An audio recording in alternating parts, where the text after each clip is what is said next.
Welcome to 30 Days of Creativity. In this series, I share with you the insights that I got by reading multiple papers and books on the topic of creativity. In this video, I'm gonna share with you the paper behind the famous 4P model of creativity. This model is based on a paper from 1961 by a researcher called Rhodes, and the title of the article is An Analysis of Creativity.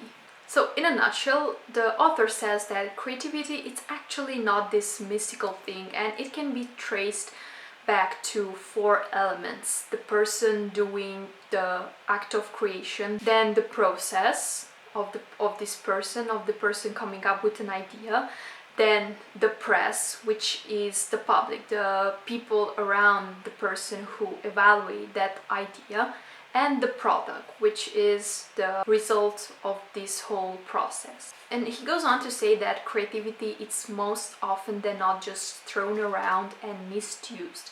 He says, for example, that you cannot compare the painting done by a 5-year-old child who just throws colors on a canvas with the work of Leonardo. Are they both creative? Yes, but do they have the same value? No. Rhodes, the author of this paper, basically got fed up with how creativity is used or misused. He wanted to point to specific things and concepts that actually make up creativity. And to further illustrate his point of this confusion of what creativity actually is and is not, he cites Dean with the following quote: "What creative means in common usage is hardly clear. It seems to correspond to the idea of fullness, to the completion of effort, a synthesis of parts, while it also conveys, like research, the notion of something new and unexpectedly good. Use of the word creativity is a device by which we give ourselves easy satisfactions while avoiding necessary judgments." So this is connected to what he was saying in the beginning of the article, where people throw around creativity and someone being creative much too easily, that the faculty of judgment is at stake, can be shown from a simple enumeration. Creative may mean the neglect of technical competence. Witness a great deal of so-called new writing, new painting, and new art generally.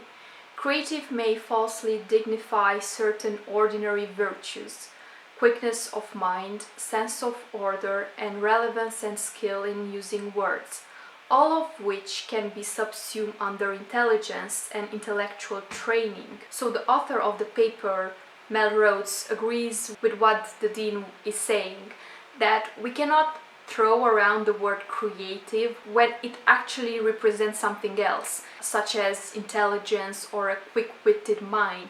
So the author says that creativity names a multi-part phenomenon, and the way people use it commonly represents just a part of this whole phenomenon that we call creativity. For this 4P model that he talks about, he collected multiple definitions of creativity and saw that each one of them fall into one of the following categories. The first P stands for the person. This is about the individual, their personality, their habits, their self-concept. Another psychologist, Erich Fromm, observed that people with creative abilities are able to tolerate more uncertainty and tension that less creative people avoid. The second P stands for process. This is about the mental steps. And here he talks about a famous model for coming up with ideas that is based on the thinking process of the physicist Hermann Helmholtz. And this process has 4 stages. We have preparation, incubation, inspiration, and verification. During the preparation phase, you basically want to read as much as you can on the specific topic that you're working on. You want to immerse yourself in that work so that it's all you can think about. Then in the incubation period, the mind starts unconsciously thinking about that subject. And hopefully in the third stage, in the inspiration part, the idea pops up in your head. Then in the fourth step, you actually have to bring to reality that idea that popped into your head, or you want to make sure that the idea works from a technical perspective. So we have the person, we have the process. Now the third element is the press. And this refers to the relationship between the person and their environment. He points out that creativity doesn't happen in a vacuum, and the conditions in which the person lives and their social context might either help them be more creative or not. And now we get to the fourth element, which is the product. This is the tangible result, the one that we see or read. This is the work of art, this is the poem, this is the invention. And now back to the question from the beginning of the video. Is the finger painting of a child the same as the work of Rembrandt?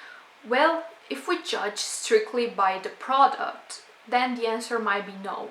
But the process through which the kid is going through, coming up with the idea, might generally be the same as the one Rembrandt went through, just on a smaller scale. This was it for this video, and stay tuned for the next one.